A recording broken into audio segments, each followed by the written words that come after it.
और इस जाते हुए साल के साथ मध्य प्रदेश लोक सेवा आयोग ने एक बहुत बड़ा भर्तियों का पिटारा खोला है। जैसा कि मैंने पहले भी आपसे कहा था कि पीसीएस साथ साथ असिस्टेंट प्रोफेसर, सहायक प्राध्यापक या सहायक आचार्य की बहुत बड़ी भर्ती इस वर्ष अभी कल जारी की है मध्य प्रदेश लोक सेवा आयोग ने।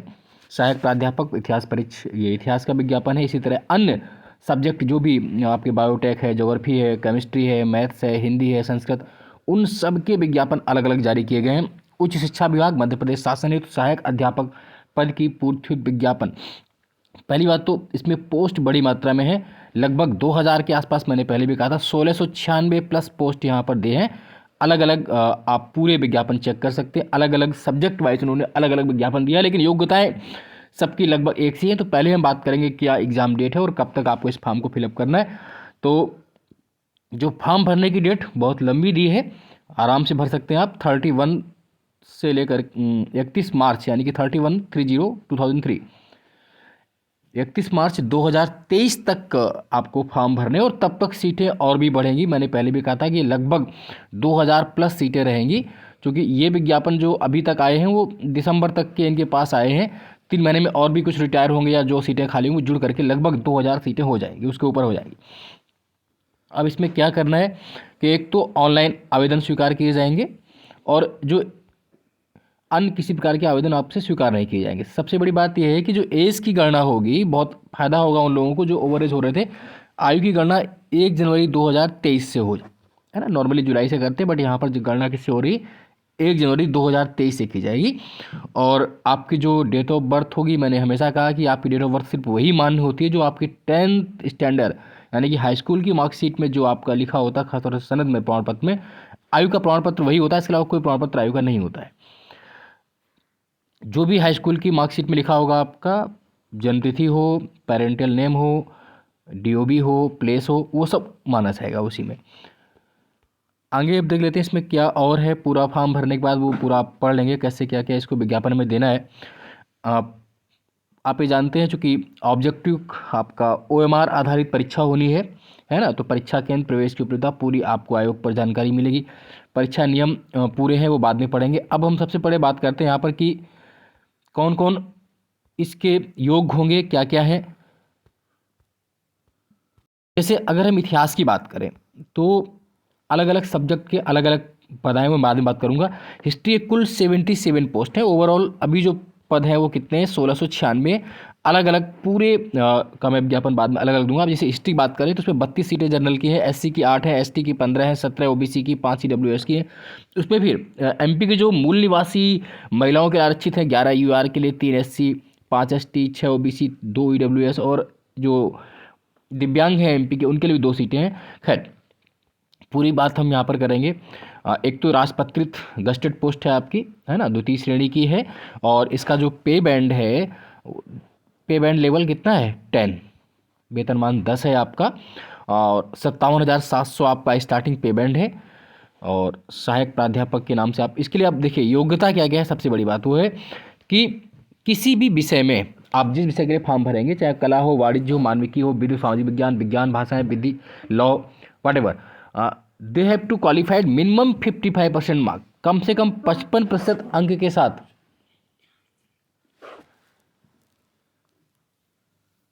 आपने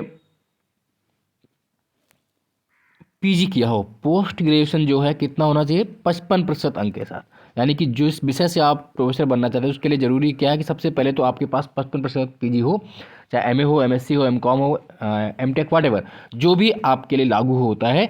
दूसरी, उसके साथ साथ आपको नेट, राष्ट्रीय पात्रता परीक्षा नेट, जो UGC द्वारा मान्य होता है अथवा CSIR द्वारा मान्य हो, स्लेट या सेट अगर राज्य द्वारा माना जा रहा है, और स्लेट या स्लेट सिर्फ वही माना जाएगा जो MP के स्टूडेंट ने क्वालिफाई किया, अदर के लिए नहीं। अदर के लिए सिर्फ आपको क्या करना है कि 55% मार्क्स हो आपके पोस्ट ग्रेजुएशन में, परास्नातक में, और उसके साथ साथ आप नेट क्वालिफाई हो, नेट या JRF, है ना, तभी आप फॉर्म अप्लाई कर पाएंगे। अथवा इनके अलावा ऐसे अभ्यर्थी, अगर ये 2 मतलब क्वालिफाई नहीं है, तो जिन्होंने UGC नियम 2009 के तहत PhD डिग्री प्रदान की, अभी के हिसाब से नहीं, जिनके पास 2009 के नियमों के अनुरूप PhD की डिग्री प्रदान की हुई है यूजीसी रूल्स 2009 वाले पर।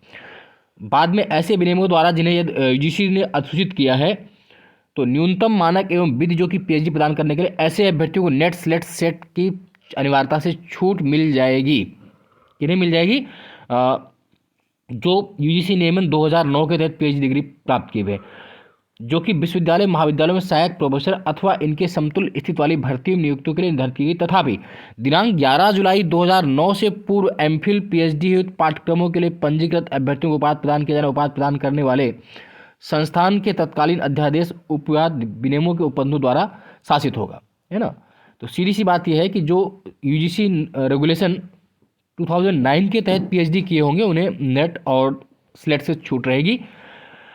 अभ्यर्थी को पीएचडी की उपाधि केवल नियमित पद्धति से प्रदान की गई हो, पीएचडी शोध प्रबंध का मूल्यांकन कम से कम 2 बाह्य परीक्षकों द्वारा किया गया हो, पीएचडी के लिए अभ्यर्थी की खुली मौखिक परीक्षा आयोजित की गई हो, अभ्यर्थी ने अपने पीएचडी कार्य से 2 अनुसंधान रिसर्च पेपर पब्लिश किए हो जिनमें कम से कम 1 संदर्भित जर्नल प्रकाशित हुआ हो, अभ्यर्थी ने CSIR या BSI जो भी है पीएचडी कार्यों में आधार पर कम से कम 2 पत्रों को पुरस्कृत किया गया हो, ये मतलब योग्यता है। तो सीधी सी बात आप समझिए कि तो ऐसे जो भी है उन्हें नेट की अनिवार्यता नहीं रहेगी। मतलब इतना अगर आपके पास पीएचडी है इस तरह की, तो फिर आपको अब एक बात और है, सीधी सी बात मैं ये कहूँ कि अगर इतना आपके पास लफड़ा नहीं है तो आप सीधी सी बात ये समझिए, अगर आपने MA किया हुआ है या MSc MCOM जो भी परास्नातक और नेट है अगर आप, तो आप सीधे फॉर्म भर सकते हैं। पीएचडी के भी इस बार अनिवार्यता नहीं है।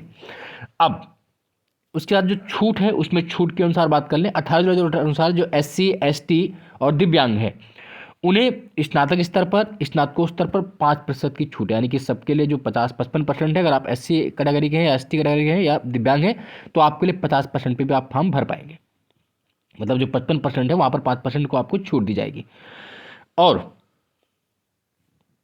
साथ ही ऐसे पीएचडी धारक जिन्होंने अपनी स्नातकोत्तर डिग्री 19 सितंबर 1991 से पहले ही प्राप्त कर ली है उन्हें भी 5% अंक की छूट दी जाएगी, यानी कि वो भी किसी भी श्रेणी के हों जिनकी अगर परास्नातक 1991 से पहले किए तो वो 50% ही माने जाएंगे। अब देखिए कितने विषय हैं हमारे यहाँ, वो पूरे इसमें दिए हुए है। बाकी आप टेलीग्राम ग्रुप में मुझे ज्वाइन कर लेंगे तो वहाँ से आपको मिल जाएगा जीव रसायन है ना, वनस्पति शास्त्र, रसायन शास्त्र, ऑर्गेनिक, वाणिज्य, जो भी संगीत, कला, सैन्य, वायन, गायन है ना, दर्शन शास्त्र, फिजिक्स, जिनकी भी है पूरी ये 36 विषयों में है तो वो पूरा हम बात करेंगे।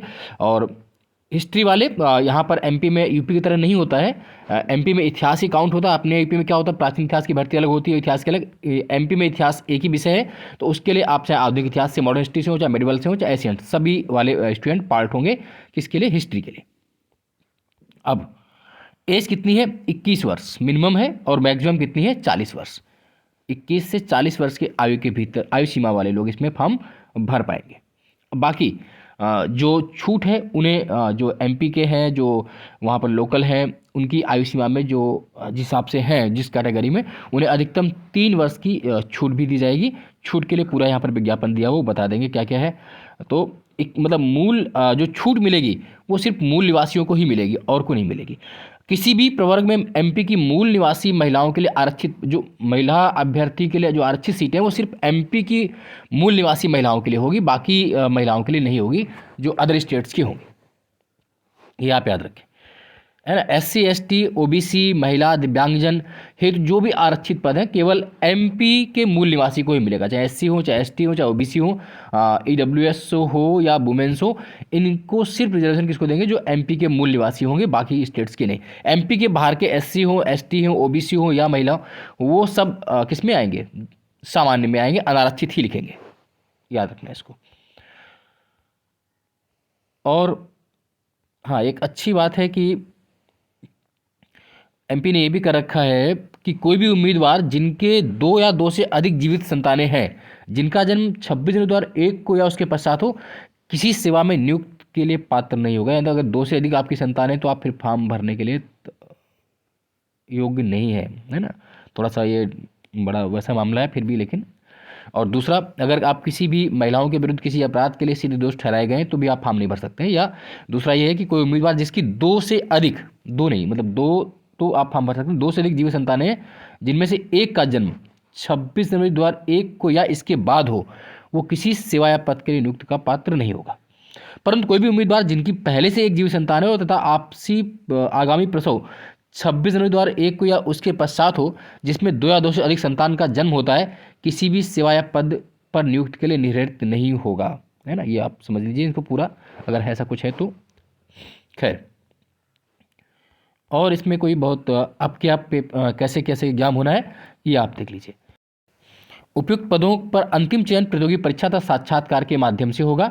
अभ्यर्थी एमपी शासकीय महाविद्यालय में सहायक प्राध्यापक का कार्य अतिथि विद्वान के रूप में अगर किया है, अतिथि विद्वान के रूप में पढ़ा रहे हैं गेस्ट टीचर के रूप में, तो उनके द्वारा कुछ उनको छूट मिलेगी, वो जो अलग बात है। नॉर्मल क्या होना है कि परीक्षा में प्राप्तांक के आधार पर गुणनफल प्रत्येक श्रेणी विज्ञापित पदों की संख्या के 3 गुना तथा समान अंक प्राप्त करने अभ्यर्थियों, मतलब 3 गुना लोगों को हम क्वालिफाई कराएंगे और उसके बाद फिर साक्षात्कार के लिए बुलाया जाएगा। अभ्यर्थियों को प्रत्येक प्रश्न पत्र में कम से कम 40% अंक अर्जित करना अनिवार्य होगा, मतलब मिनिमम 40% अंक आपको चाहिए।